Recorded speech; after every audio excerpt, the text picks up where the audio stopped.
And welcome in Belly Up, another podcast. Welcome in Dynasty Brew Crew to the Dynasty Brews podcast. We are live on Twitter. We are live on Facebook, and we are going to be live on Belly Up TV at 9 a.m. on Saturdays. Today it is Double J in the house, obviously Justin and Justin. We are joined today by Joe Pepe, a man whose resume can probably fill up an entire notebook at this point. This is a man who, I'm just going to give it to you real quick, Joe.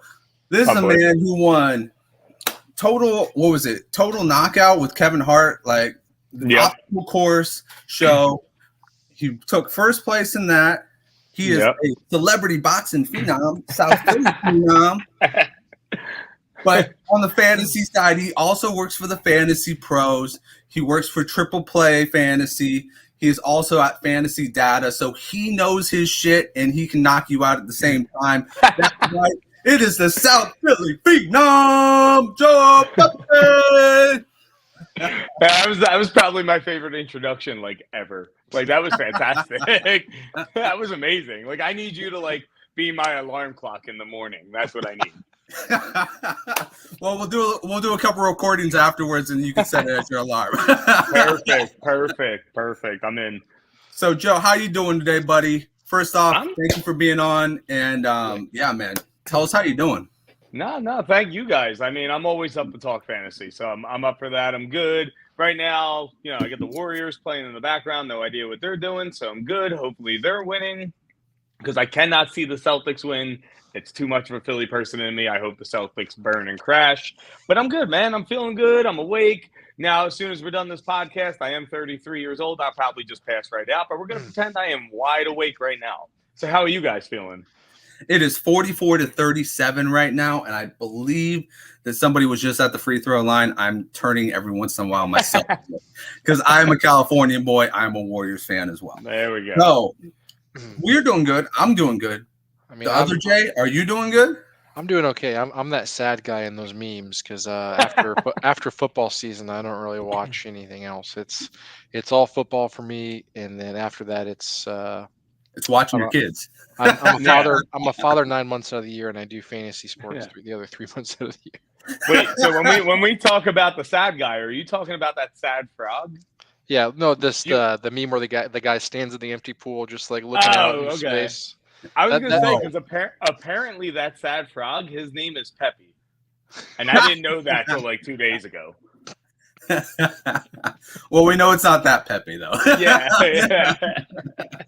So, Justin, you are saying you are Pablo Escobar, thinking about his next move, wondering when the cartel is going to collapse and the DEA is coming in. I got you. I feel that way the other 9 months of my life that I don't have fantasy football too. So, I understand where you're coming from, man.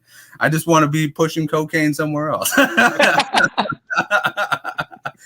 Anyways, guys, let's get into it, man. We're going to be talking about the NFC East this week. And like I said in the title, is the NFC East not the NFC least anymore? What are we talking about here? This is a division that used to be, the winner would be sometimes 7-9. Come on, man. But they have got some firepower now. It was sad. It was sad when it was 7-9 and the Giants were mad that we let the other team win, and they were 6-10, and they were like, "Oh, we couldn't make the playoffs because of you." That was literally though the best thing I've ever seen because the NFL totally played itself. They put that game in prime time, and then just halftime. Jalen Hurts is like, "I'm gonna go to the bench." He's like SpongeBob, I'm out of here. Yep, head out. As Philadelphia, we loved it. We were like, "Yeah, fuck them all," and we did not care.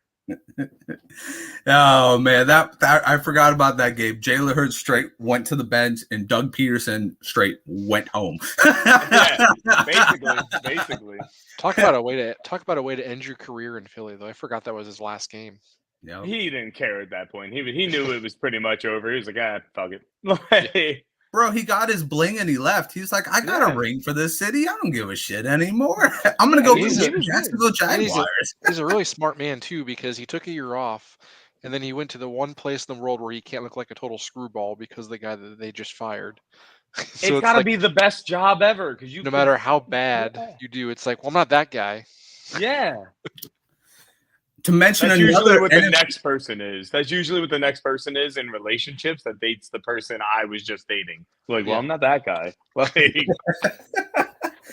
I was just gonna say a perfect, similarity is Dallas Cowboys. Remember Garrett, Mike McCarthy? It's the exact same situation. Took a year off, and then he came back and he said, "Hey, I know analytics now. I know statistics." And Jerry Jones like, hired. At least you're not Garrett. It's amazing. Like, he literally can't. Like, you just don't say that because then when you mess up, someone's gonna be like, "Well, I thought you knew analytics." Like, why would you put yourself in that situation? And the fact that their season ended the way it did last year, perfect. Loved every second of it. Because he knew that Jerry Jones would bite on it because as long as it wasn't Jason Garrett. It's crazy, man. The hate I have for the Cowboys is unreal. So their season ending on Nickelodeon for me was the best thing that ever happened. So my buddy had his mom in from Tucson the other day, and she's a mad Cowboys fan. And he's like, and we're both Niner fans. And he's just like, "Hey, Justin, I want to introduce you to my mom. She's a Cowboys fan." I'm just like, "Hello, ma'am. How you doing? Enjoyed playing you in the playoffs." So, dude, the best thing is about that is one of my best friends is a Cowboys fan. And I made my playoff predictions. It was like we kind of just challenged each other to say how we think it's going to go. And so I had the Niners in the NFC Championship. And he goes, "They're going to beat the Cowboys? You're high." I'm like, "Dude, this is like the worst matchup for the Cowboys on paper. It's all week long." He's like, "You're ridiculous. You're ridiculous." Then he's like, "I hate you. You were so right. I freaking hate you." Gotta love those moments, man. Gotta love them. Oh, I got to tell you, though, at the end of the game, after everybody had played a perfect game, Jimmy G almost throwing it away kind of really threw me off. I was just like, "No, you idiot. Throw Trey Lance in. Do it." That's how you knew they were going to win because everything was going right on schedule. Like Jimmy G messed up just enough to not lose the game. We were all good. It's like in the game plan, too. Kyle Shanahan's like 3 minutes into the third, we're going to have a possible interception, but it doesn't happen. And then we're going to do this. We're going to have an interception. They're going to get to 10, and then we're going to have another possible interception. And then the refs are going to snap his fingers. They're going to go back in time and unravel all of that timeline. Yeah. I love it. Oh, man. So, Joe, I got one question to ask you before we get into this entire thing. Oh, boy. How much dynamite do you got in your hands, bro? Like, like if you've never seen Joe Pepe fight before, he actually has some good fucking hands, man. He was tearing that guy up. Were you just looking at him and seeing Dak Prescott the entire time going, bah, bah, bah, bah, bah? It was funny because we went into it, me and my coach, with a different game plan because it was my first professional amateur fight, whatever you want to call it. And it was like first round, just kind of like read it, dip, dodge because I'm the faster person. And then I threw one punch and he went like this and covered his eyes. And I basically said, "Nah, fuck that." And just started like throwing them. And I was like, "Yeah, screw it. I'm going to either knock this guy out or I'm going to like pass out from not breathing," because that's how hard I was trying to throw punches at that point. You almost ended up like Homer Simpson then. Yeah. The one where he like punches 1,000 or no, what is it? They punch him 1,000 times, then he just like pushes them over. Well, that's what it was like. Like the round started to end, and you like I'll show you on the video later. I actually like put my hands on my knees, and I'm like, "Oh, I'm gonna fucking die out here."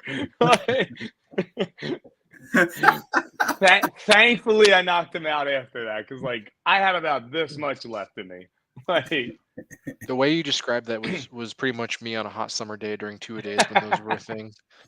August, 90-degree weather. I'm gonna die out here and practice. Yeah. 2 days were not a fun thing. So that thing of a past, sadly. Yeah. Or any practice after a nice night of drinking. Like, oh man. I don't know about you guys, but I have thrown up on the field before. Oh yeah. I was ready to throw up in the boxing match. So I was like, fuck it. If I'm gonna throw up here, because like we were in AC, there were some drinks the night before. I was like, if I throw up on the guy, I feel like that's gonna help my chances anyway. So like, fuck. Yeah, nobody gets thrown up on and goes, oh, and just starts fucking a lightning boxing afterwards. Yeah, I figured he'd be like, what the hell? And then I could just, gotcha, bitch. Yeah, basically. What is it from Talladega Nights where he's like, I'm confused by your tactics, so I'm going to just, I can't remember what he was saying. Yeah, that's it. Oh, man. All right, guys, let's hop into this thing real quick. I've got a couple guys up here. I've made a couple snazzy little slides up here. Look at these. We're talking NFC East. And so they were the NFC least of the NFC East, and that was the New York Giants, guys. New York Giants got a new head coach, Brian Daboll, has experience with taking turnover-prone quarterbacks and making them into QB1s. Josh Allen as a reference. Not much going on in their offseason. They did make some good draft decisions, which was interesting. You know, they got Kayvon Thibodeau, Evan Neal, Wan'Dale Robinson, I know is a fan favorite of Justin over there. Bellinger seems to be picking up some steam. What are you guys looking at this New York Giants? What are you guys looking at for, value for them in fantasy this year? Who are you looking to kind of up your team and be like, okay, I think he could be like a steal for me this year? Let's go with you, Justin, first. Yeah, for sure. So there's a couple guys that I absolutely love this year. The name that no one should be, that's always going to come out of people's mouths is Saquon Barkley. But I want to point out that Brian Daboll has had numerous jobs as an offensive coordinator. And every stop he's done, he's had 1,000-yard rusher, no matter what he's done. He's the guy that put Peyton Hillis on the map.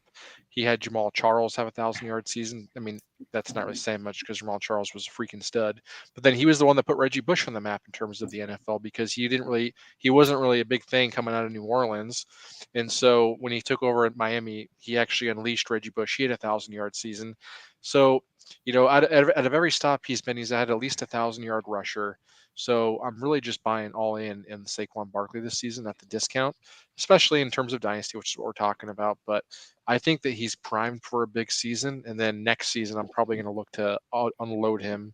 So buy the dip now and then sell him a year later, because I don't know if, Daboll being in New York is going to translate to many wins, but I know how to kind of capitalize on what I think is going to happen inside that offense. Yeah, I mean, plus he's playing on he's playing on the final year of his rookie contract. That's always kind of tempting. Those guys want to ball out to try and get that second contract. They've upgraded their offensive line severely. I mean, it couldn't get much worse. They got Mark Lewinsky from Indianapolis. They got Evan Neal, who was at one point thought to be maybe even the number 1 overall pick.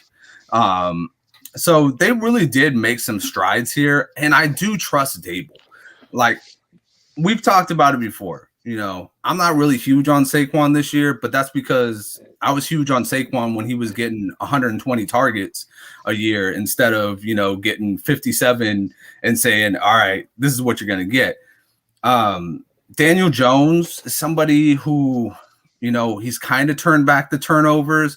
I don't know if I'm going to pick him in anything other than maybe a best ball, 4th quarterback, 3rd quarterback type situation where maybe he has a big week or something. Pretty much like the, oh crap, I forgot to pick a quarterback. Yep. Yeah, exactly. I mean, he's the Walmart Josh Allen, though. He's more like the Kmart Josh Allen. Like the Dollar Tree. Like he's got that upside for the rushing, so I'm not going for him. And like you said, he'll be a best ball thing in most. I kind of like also for best ball Ricky Seals-Jones really late, because I always kind of forget to draft a tight end. So I'm always like, shit, who the hell should I pick out of this list? And I like him. I like him a lot. But this team, like, other than like you went through the Saquon Barkley thing, that's about the only person I think I would go for, and it's because he's in the contract year. And I think that the Giants are going to just run him into the ground. I'm very big on like running your running back into the ground and then moving on from him, like DeMarco Murray with the Cowboys years ago. Like, I think that's the smartest plan that an NFL team could do every time a running back comes up, a la Josh Jacobs, now Saquon Barkley. Like, there are a couple people this year that you could do that with. And for me, it's Saquon Barkley is about the only one I really want to touch on this team. And I'll just say that I hope Kenny Galladay is good, because I have him in way too many teams. So I just need him to be good. So I do want to point out one more guy that I think that everyone is just sleeping on, and I feel like I'm the only one that's mentioned this, and correct me if I'm wrong, but another guy I absolutely love with like my last pick in drafts is Darius Slayton. His rookie year he played 9 games. It's always been about health, not talent with this guy. His rookie year he played 9 games, had almost 50 catches and 750 yards. He followed it up with a 15-game season. He didn't even miss any games due to health. Had 50 catches for another 750. Last season, I don't know what it was. I'll call it the Joe Judge effect. He only had 339 yards. So I feel like Dable is good at getting the most out of his players. So if it's not Saquon for me, it's Darius Slayton, taking like a 5th round, 4th round pick on the guy. I also do like you said, Kenny Galladay. There are some pieces here. They're not sexy names, but if you're trying to just get a sneaky guy that could kind of break out for you and put up 750 yards, 5 or 6 touchdowns during that bye week, I'm kind of all in on Slayton filling that bye week filler for me. Yeah, that's a good one. I like Slayton, especially with Shepard coming off the injury and everything. And who knows, maybe Tony gets traded still. Nobody really knows what's going on there. So I like that. I just feel like all these receivers you can get for a lower price than you could have last year, like Kenny. He's not a 2nd round pick anymore. Like I would never give a 2nd for him. Now it's like a 3rd at most. Yeah, for sure. Yeah, he's definitely. Yeah. So I'll take the shot then. Absolutely. Totally. So I got a question for you guys. ECR right now has Tony and Galladay like literally separated by 2. Tony is 51, wide receiver 51. Galladay is wide receiver 53. At that point, who are you taking the chance on has the better season? That's rough. I think I'm going to go Tony, and it's just because I think he offers a little more for me. Like I love Kenny Galladay. He goes up, he gets that contested catch every time. But I think Tony can blow up and give you that crazy game like we saw him do. And I don't know if Kenny Galladay could do that with Daniel Jones. Not with style of quarterback he's with Daniel Jones. If it's somebody else, maybe we see Kenny get back to glory, but I'll take Tony for now. Yeah, I totally understand your point. I'm kind of like an old school guy. Tony has all the talent in the world, but that personality just makes me sick. He's kind of crazy like Antonio Brown. Like he's punching that dude in Dallas last year. He didn't show up to OTAs. He posted that video of him on a plane, like all pissed off because he didn't get the ball. So, I mean, I just wonder, that type of personality just makes people not want to put you in the game plan. So I'm probably going to go Kenny Galladay. I don't love either option. The best guy, I think Wandale was probably there to replace him at some point. So I don't know what's going to happen. That's just me speculating. I do like some Wandale, but it's really tough for me to like tell people to go buy anyone in this offense. Like I said, other than Saquon. Yep. I fully agree with that. That's the best way to explain the New York Giants to me. Yeah.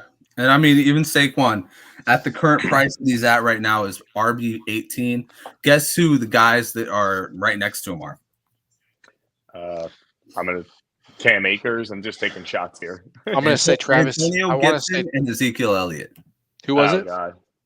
Antonio Gibson and Ezekiel Elliott. Oh man, yeah. I can't. I can't wait to talk some Gibson because that one blows my mind. Yeah, I think I'll go with Barkley. I got a chance with a 25-year-old back to possibly return to his glory too. I'll take the shot with that. Now, what's the ECR? Where's ETN? I feel like ETN to me is more of the dilemma that I see people should be wrestling with, and I'd still go Barkley over ETN because of Peterson's preference for a committee. All right, give me one quick second. I'll get you ETN. I do love ETN is 25. 25. Okay. 25. So yeah, it's tough. That's a situation where if you were to go with maybe like a Justin Jefferson, Jamar Chase, and somebody else in your first 2 rounds, you could easily get those 2 in the next 3 and 4. Here's the thing though, Saquon Barkley hasn't been Saquon Barkley for 2 years. I mean, he's had his injury problems. Last year, he only had 593 yards. He only had 4 touchdowns in total receiving or rushing. It's one of those things where, he's the best bet, but this, like you guys said, this offense is just something you don't want to bet on. Yeah, and it's a first year with a new coach. Like, they're getting a whole different system. I love Dable. I think he's a good coach. I just don't know who's going to take to it, who doesn't. So I kind of get hesitant with that. I'm going to wait till he builds up that place a little bit, hopefully. For sure. All right, let's move on to the next one. It's the Washington Redskins Commanders football team, the Nationally Associated Rugby Club of Washington, whatever you want to call them. The Washington Dan Snyders are next on our list. And we have, obviously, the additions of Carson Wentz, Trey Turner, J.D. McKissick. I'll call him an addition because he was a Bill for like a second, and then he came back. Yeah. We have the subtraction of Brandon Sheriff, who was probably their best offensive lineman at that time last year. And then, the draft, they bring in Jahan Dotson, Brian Robinson, Cole Turner, Sam Howell, Chris Paul, all guys that could help this offense in some way, shape, or form. What are you guys looking at with this offense, fantasy-wise? There's Gibson, there's Wentz. Wentz had a really good low-key year last year. He went for 3,500 yards. He had 28 touchdowns, only 7 interceptions.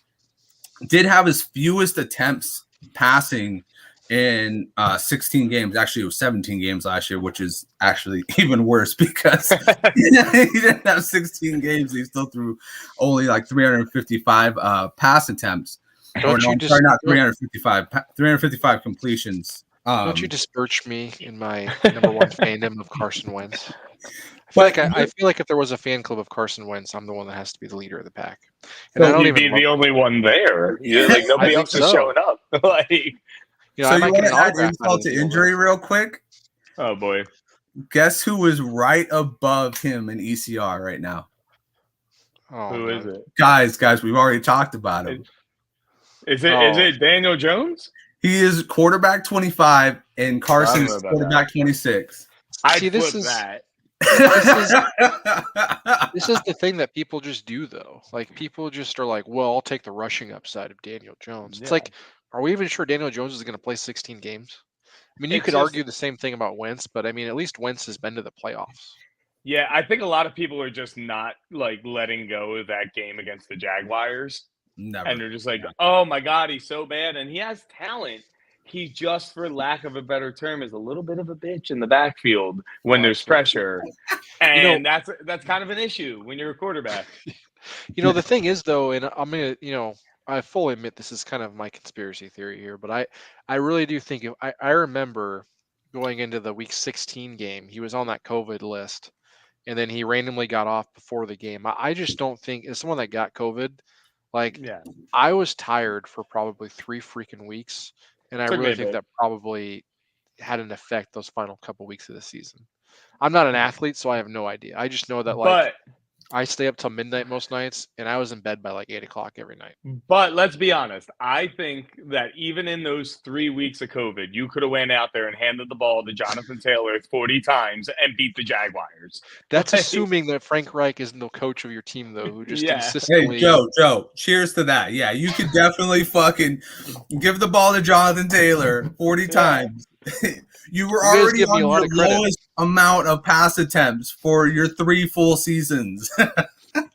It's rough, man. I mean, I like them better in Indy, but I like him here, especially the start this season, because he gets like the Jaguars again, he gets the Lions, he gets the Titans, who are one of the worst like pass defenses for like wide receivers last year and quarterback. So I like he's got a chance to start it. The issue with me with Dynasty is that like if he starts off bad, if he starts off bad, he's done. He's just done. He's a backup forever. And if he does well, I think it's really only going to be 1 year regardless. Like, even if he has a good season, he has to go back to Carson Wentz, MVP Carson Wentz, to get like multi-years again. I think he's got to go to the playoffs for sure. What I will say is I think that this trade to Washington and Matt Ryan's Indy put both quarterbacks in better offenses that fit their skills. I think that Terry McLaurin and Jahan Dotson are way better suited for a Carson Wentz type of an arm than Michael Pittman and Jonathan Taylor. So I think that this offense is going to suit him. And the one coach that, if it's not going to be Frank Reich, then it's got to be Ron Rivera that's going to get the most out of this guy. Ron Rivera is the man. And if, I like Carson Wentz, but if this isn't if he can't do it here, then he's done. Yeah, I think he's definitely done after this. And I like Carson Wentz, but he's on Washington, so he can go kick rocks for all I care.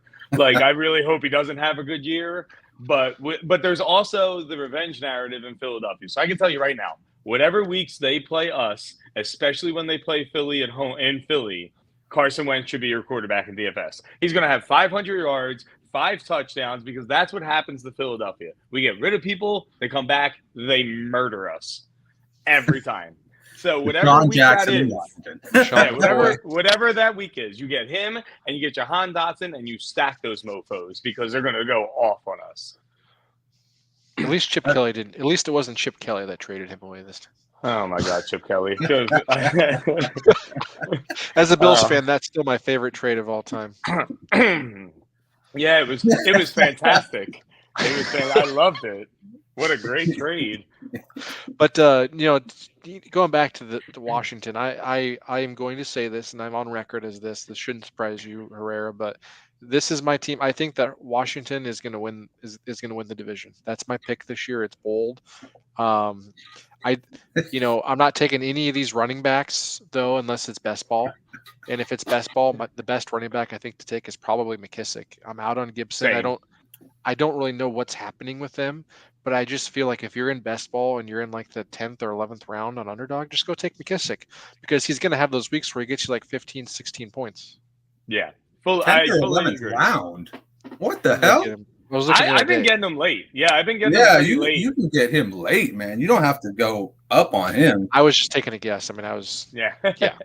I get him pretty late. He's always like my 4th or 5th running back, and like you said, it's because I know he's going to have those spike weeks throughout the season, and I like him for PPR for like redraft purposes. Obviously, I don't really want him in Dynasty. If he has a good game, I might chip him off to get a draft pick. But the only person I really want Dynasty-wise from this team anyway right now is Jahan Dotson. That's the only one. Like, I don't know about Terry McLaurin because I don't know what his future holds. So it's a little risky right now to me.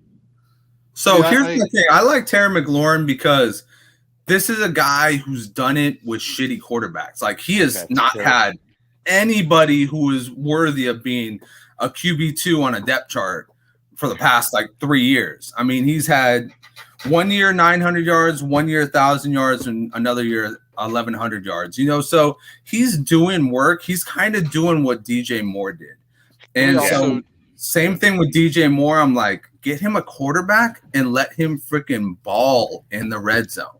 Man, people want to say that he didn't do anything last year. I mean, I don't even know if we were watching football when I was watching them play last year. I mean, it was rough. Who was the quarterback? I mean, he's Heineke. Heineke. I had Heineke a lot of places, but you had him for rushing. I mean, that's like a guy that you get off waivers because Fitzpatrick got hurt.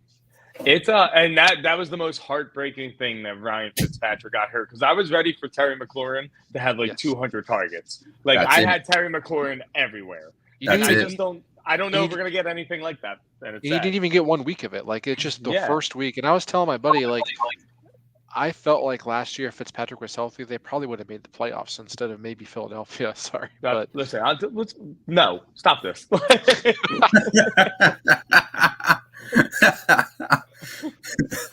Fitzpatrick just would have off for 40 points against Philadelphia twice, and then they still would have been 8 and 9. Yeah. See, I just feel like Washington's super talented. I feel like when Heineke's your quarterback, that just really killed the whole offense. I mean, I need them to give Gibson the play to be the best that they could be, but they're not going to do that. Yeah, and they kind of proved that with the Brian Robinson pick. They kind of said, we don't trust you on the goal line because you fumbled too much. You fumbled 6 times last year. That was the most in the league for a running back. We don't really trust you. And it shows in the numbers. He ran only 54% of the time within the 5 hash mark in the goal line. That's not the right amount for a guy who's supposed to be your lead back. You know what I mean? That was only 14th in the league. You look at Jonathan Taylor. He was getting 83% of those things. Yeah. He was an automatic guy. And that's what they, like you said, Pepe, they need to treat him like that, but they're not going to. You got to give him the Tiki Barber treatment. Make him walk around with the football high and tight all day long. What's that movie? You got to smack the football out of his hand? I can't remember it right now. To get into theory here for 1 second, I mean, last season I had him in 2 spots, and in both of them I was able to sell him for 2 1s and 2 2s. Gibson?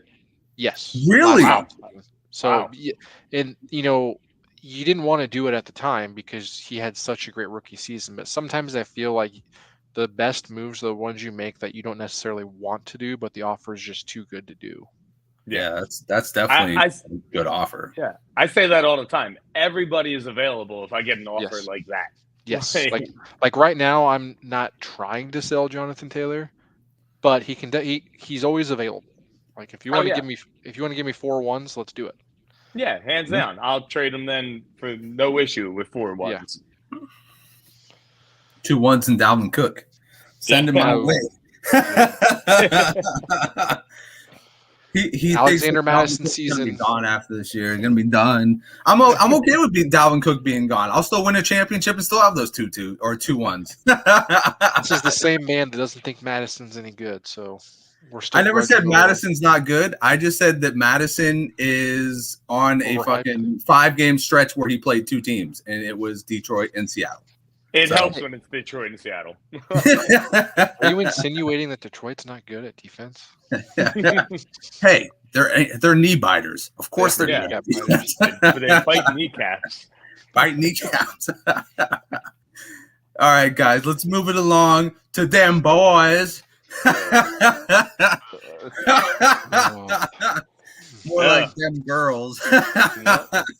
Yep. But anyways, guys, we got Dalton Schultz coming back, which is great. I love Dalton Schultz last year. He was fucking fantastic addition.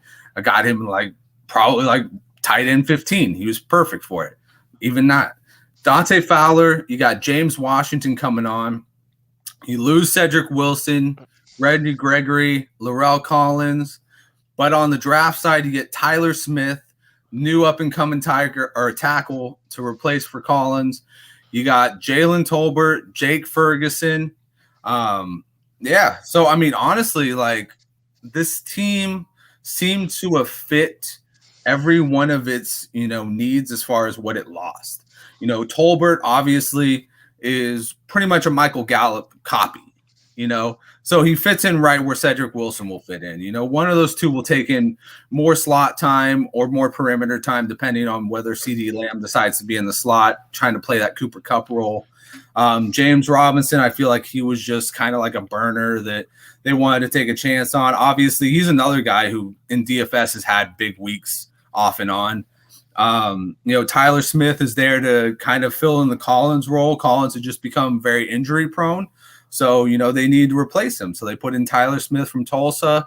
And then, you got Jake Ferguson to play the Blake Jarwin role of backup tight end. So, guys, when you look at them boys, how are you – because they've got a lot of guys that are up there in draft capital right now. CeeDee Lamb is out of this world in draft capital right now. Everybody is over the freaking moon about CeeDee Lamb. He's wide receiver 7 in ECR.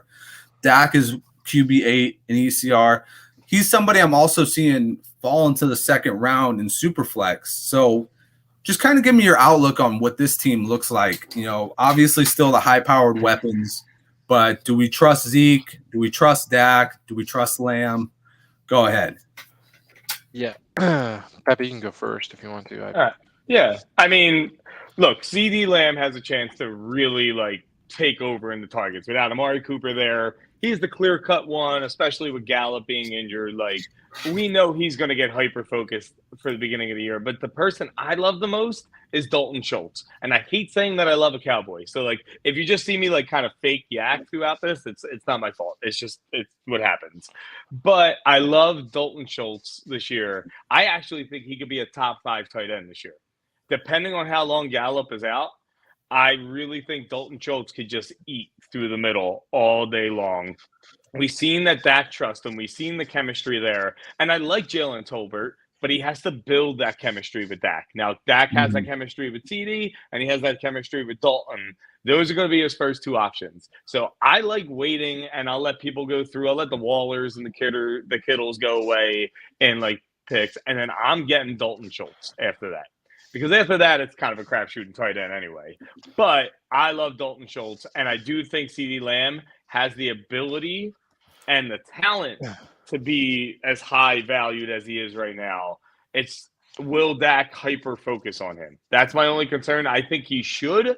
I just don't know if he will. So my concern was, I think this is going to be the worst team in the division next season. I honestly do. What? Yes. That is whoa. Hold on 1 second. 1 second. Holy snap! The best thing I've ever heard. I want the truth. You can't handle the truth. So let me paint you a picture. All right.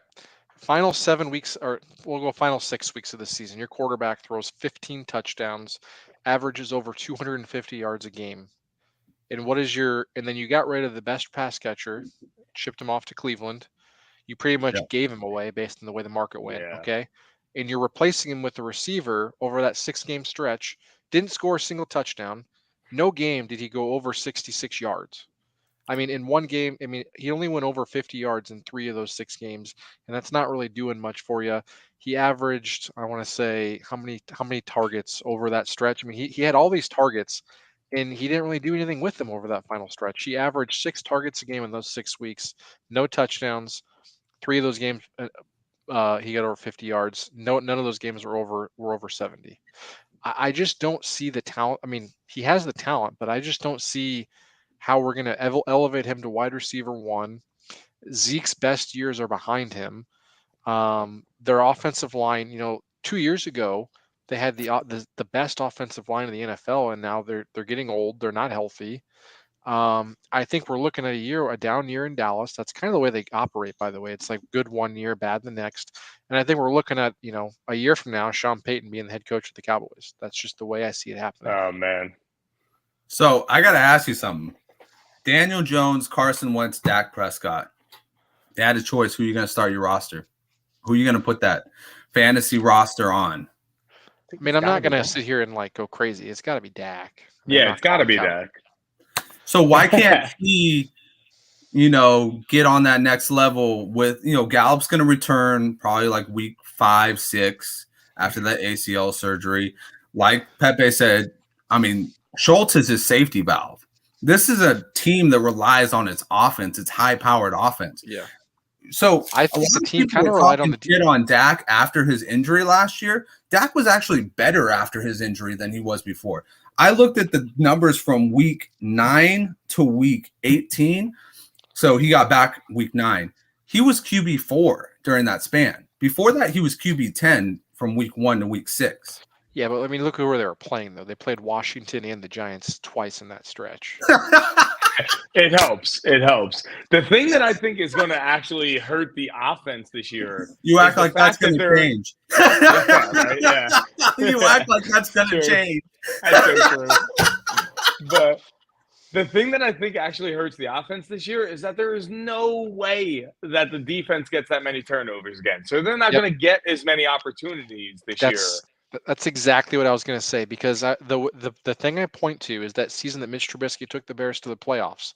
The Bears defense was up here. They were getting turnovers. Defense is probably one of the hardest things to repeat, and that's why the Bills deserve so much credit for their defense, because they're consistently good.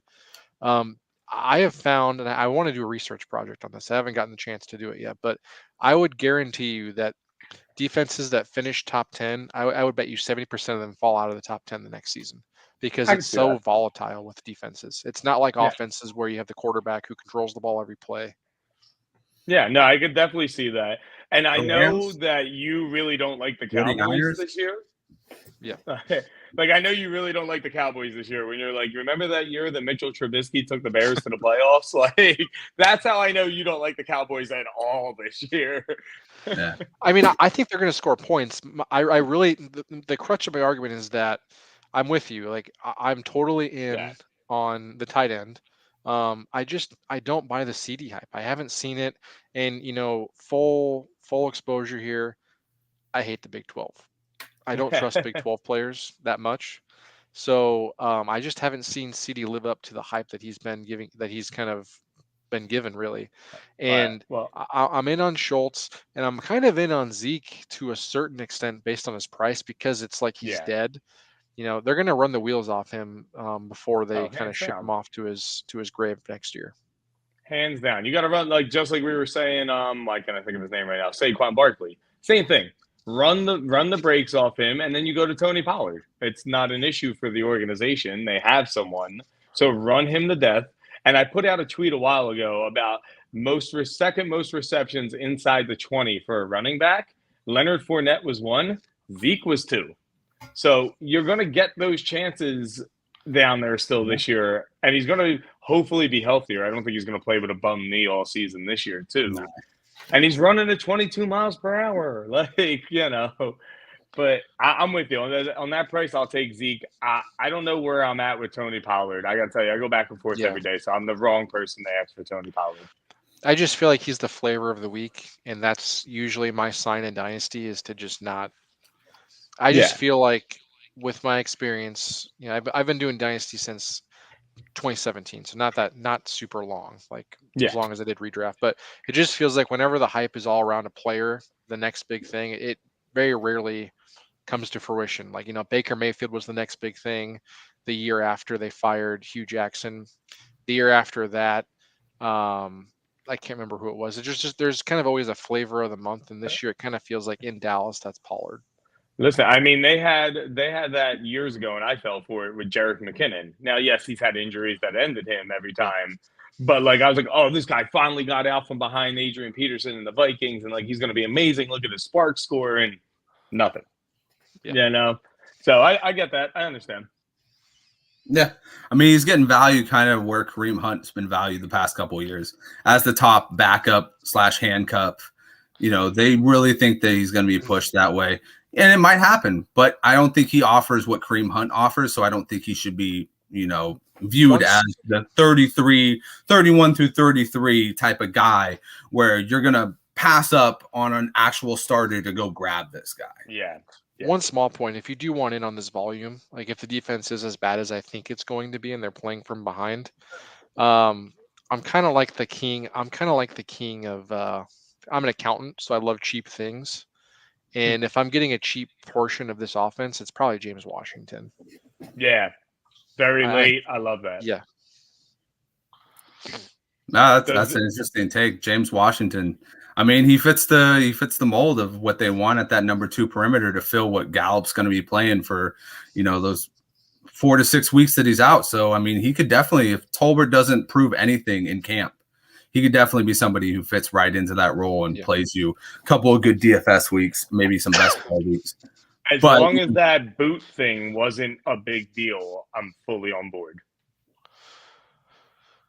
Because he had that boot in practice, but I didn't really get to read much into that. So I didn't. I actually didn't read that. Oh, so make an interesting point.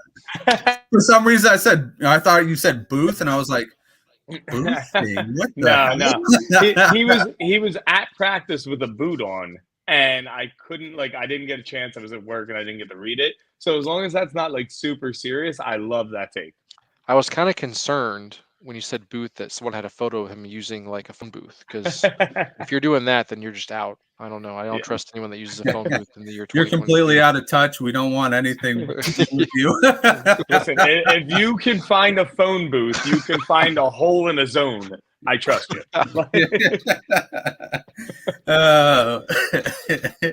Funny thing, they just took the last phone booth out of New York. It's pretty hilarious. I saw that. I took a photo one time on my Facebook, and I was like, I found a fossil.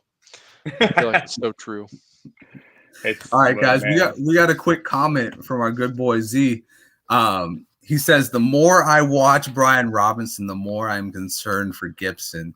So are you guys, we're kind of all thinking the same thing at this point. Brian Robinson might be the end of Gibson. I mean, let's face it, Alabama running backs do really well at the next level. Yeah, I mean, you just got to feed through Derrick Henry, Josh Jacobs, Damian Harris. They all do really well in the red zone at the next level. Yeah, and for me, the problem is that not only did they draft him, but they brought back J.D. McKissick too. So they're no, we need multiple people here. We don't trust this at all. Now, I do want – I mean, that's a great comment. I mean, one thing that I hadn't really considered after just trashing on Gibson – is there a world, and correct me if I'm wrong, I mean, I could be completely wrong on this. I mean, Gibson was he was such a utility knife in college. I'm wondering if Rivera's kind of changed course, and if we're going to see Gibson move roles, kind of. I mean, I haven't seen anything out of OTAs, but if Robinson's the real deal, is there a situation where we could see Gibson kind of move into a split out wide and do kind of things that way, kind of like a Wandale Robinson type role, because he has the frame to possibly do that. See, I like the idea. I like the idea. I don't think Ron Rivera is going to do it though.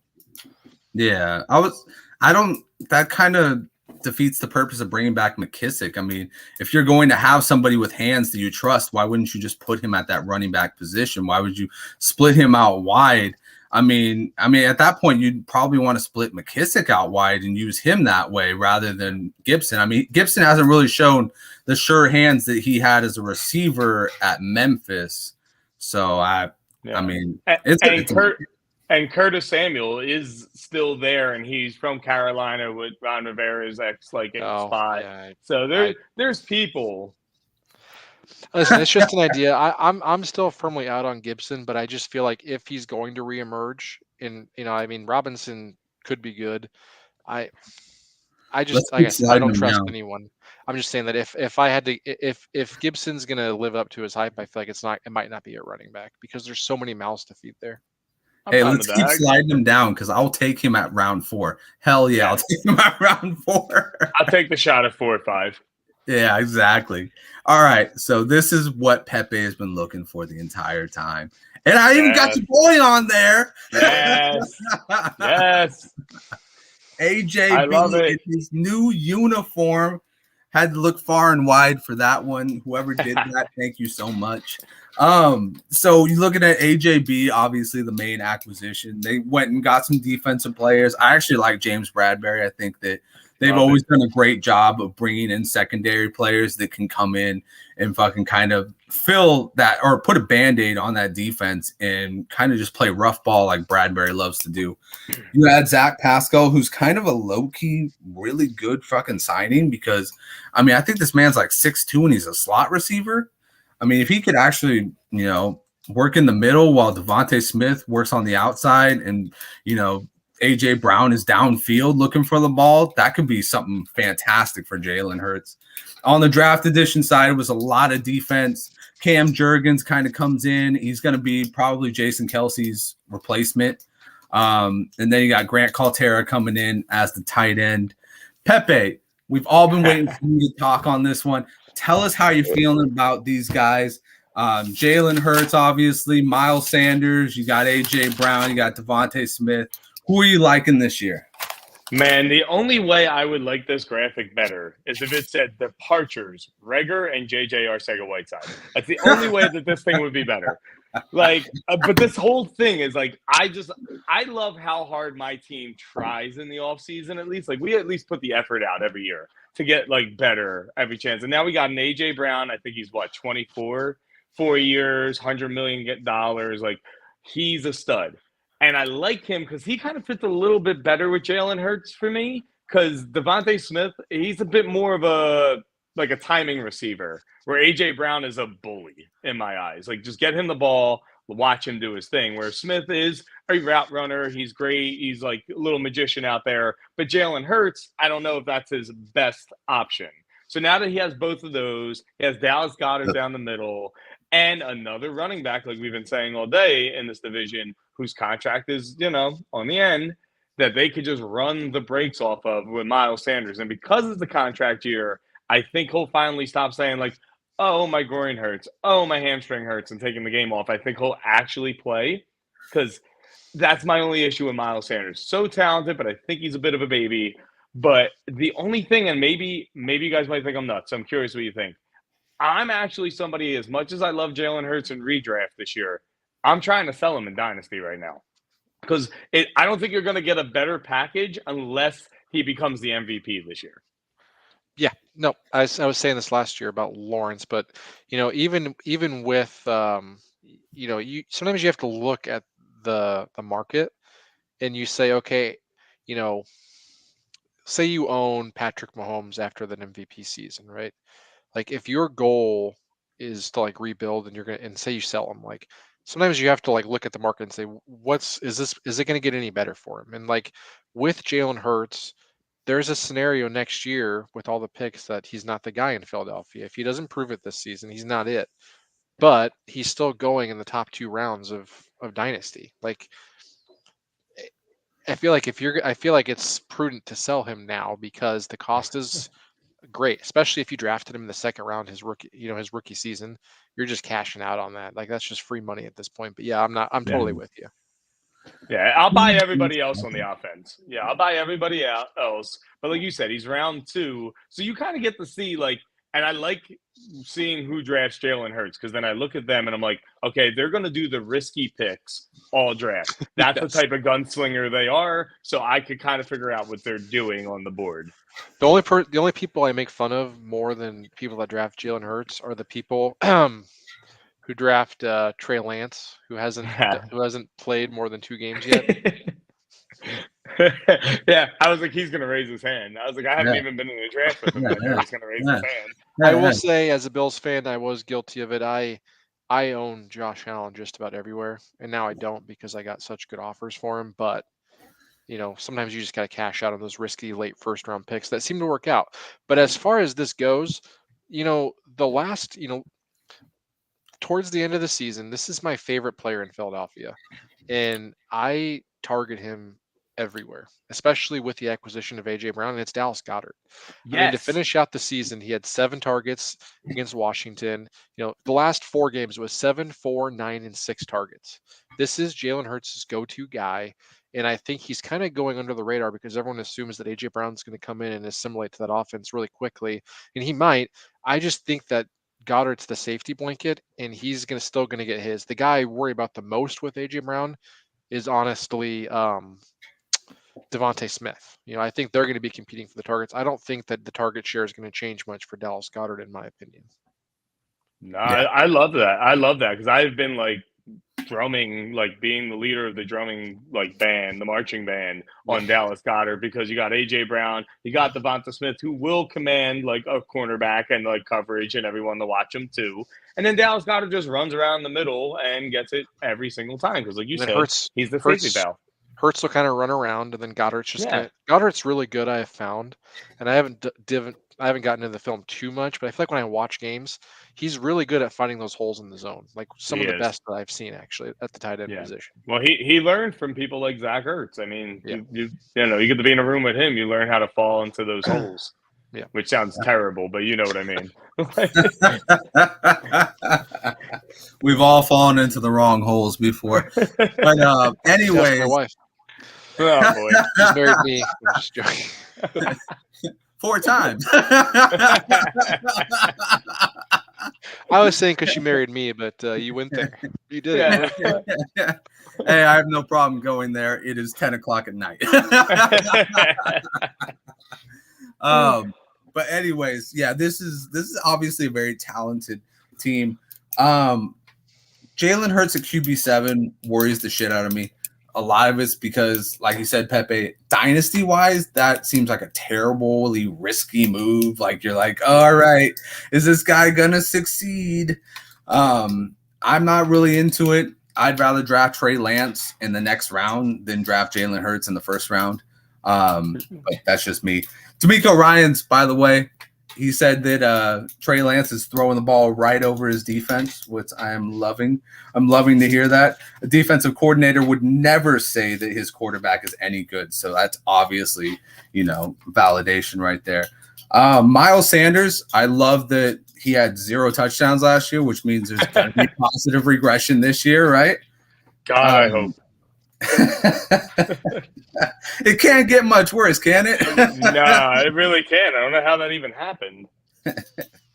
AJ Brown at wide receiver 9. I don't know what to feel about that one. I like it. But I might be the wrong one to ask that. Do you worry about his injury history? I do. No. I do. Only because Philadelphia is very bad with injury history. So I swear our strength and conditioning coaches are terrible. And this might be because, and this might just be because I am in the fitness world for a real job and have the degree in kinesiology. But we are always hurt. And I think our strength and conditioning coaches are terrible. So I'm a little nervous about it, but we gave them all the money. We're going to use them. Like, we don't pay somebody to not use them. Yeah, people never talk about strength and conditioning, but as a Bills fan, it's a real thing because before they brought in McDermott, I was actually, you can ask my friends, like it's hilarious. The day they hired him, he fired their whole staff. I'm like, oh my gosh, maybe now our players won't get injured every freaking week. And since he got there, they actually develop plans and do stuff, and like their injuries have gone down significantly rather than before that. It's a real thing that people don't ever really consider, actually. Well, Philadelphia, hire Joe Pepe. He will get you strength and conditioning. And I'll box every Cowboy. So like you get like both. There you go, bro. And he'll throw hands with Dak Prescott. How do you not want this man on your team? Hands down. I was just saying I would fight Delaney Walker today. How we got there, I have no idea. I think Delaney's got about maybe 100 pounds on you, but yeah, it's all right. I just gotta, stick and move. Hey, full disclosure here. If we ever meet up for a beer or something and we're at a bar and you try and challenge someone to a fight, I will. I'm not. He's going to challenge the person for you. That's what he's saying. I'm not guaranteeing to be on your side. I'm going to evaluate who you're fighting, and I'll kind of referee. But I am never that guy at the bar, which is the funniest thing because I'm like, but like when I'm at the bar, I'm either sleepy and want to go home, or I am way too hyper. But I've never been like the guy that's like, yo, F you, like we're gonna fight. Oh yeah. It's stupid. Yeah, I'm like you actually. When I drink too much, like in college, I would literally just fall asleep. Thankfully, I'm the type of guy to try and calm down a fight, even though I don't know anyone, than it is to like get involved in a fight. Yeah. No, you have to mess with people I care about for me to want to fight you outside. Otherwise, like it's apparently like illegal for me now because I've been in a boxing match. Because apparently it's like a different thing with my hands. Yeah. So. Yeah. I gotta have slapping fest with people. That's how I have to get through that. you got Joey Tribbiani hands now, huh? Exactly. Yeah. There you go. All you got to do now is you got to find somebody else who's got that celebrity card too, and be like, "Hey, bro, you want to throw hands in the street?" Like, I'm not even trying to fight you because I'm angry at you. I just want to fucking fight you. Listen. Right now, it's looking like the next one might be in August, so we'll see who wants to do it with me. If Delaney Walker is watching and wants to step up, I'm here. Apparently, that's a thing in my group chats. So if Delaney Walker wants it, he could get it. I hope you're bro, here's the challenge. I'm throwing it out there for you. I'm going to be your promoter right here. Frank Gore, enter the house, son. Yeah. Especially because even though it was a smart move by him, he played the Eagles. So me versus Frank Gore, I'm all in for that. Can I just go full? I hope that your friends sent you the meme where it's like, I want Holyfield. Where Chris Farley's doing that. I know exactly which one. They did not, though. So they dropped the ball. They got to step up their game on that one. Yeah. All right, Joe. Well, we have to have you on before your next fight because we got to be the promoter on that one. And but it's been a great show, man. Thank you for coming on. I want to throw this at you because you are the birthday boy this week. If you didn't know, Joe Pepe had a birthday this week, and this is for him. This is our birthday present to him.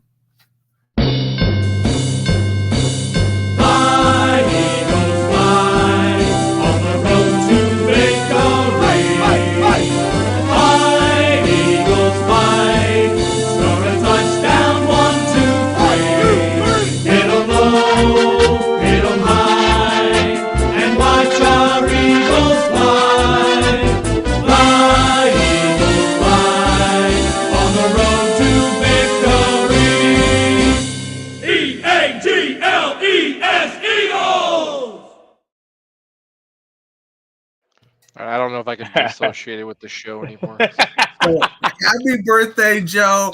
Thank you. Tell us where we can find you. Tell us how we can get in, contact with your information, and tell us where the fans can find your contact or your content. So all my articles right now are with Fantasy Pros. Every week I do a show with a couple of the guys from Triple Play called the Tripwire. So you can go to the Tripwire Pod, follow us there. Otherwise, it's Instagram, Twitter, JPEP20. I made it very easy for myself in case I ever forget my login. So it's JPEP20 I'm there on every social media, and come by, trolls, friends, whoever. I talk to everybody. And also, I haven't seen your kicks in a while. That's the best part of following Joe. I haven't been at work the last couple of days because I'm doing a home renovation, so that's why. But when I go back, I'm gonna make that stupid ass kick, all right? Because it's pissing me off now. Well, we got so much to look forward to, and like I said, we got to have you on before your next fight with Delaney Walker or Frank Gore. For Double J, we're out. We will be back next Thursday, and everybody stay frosty.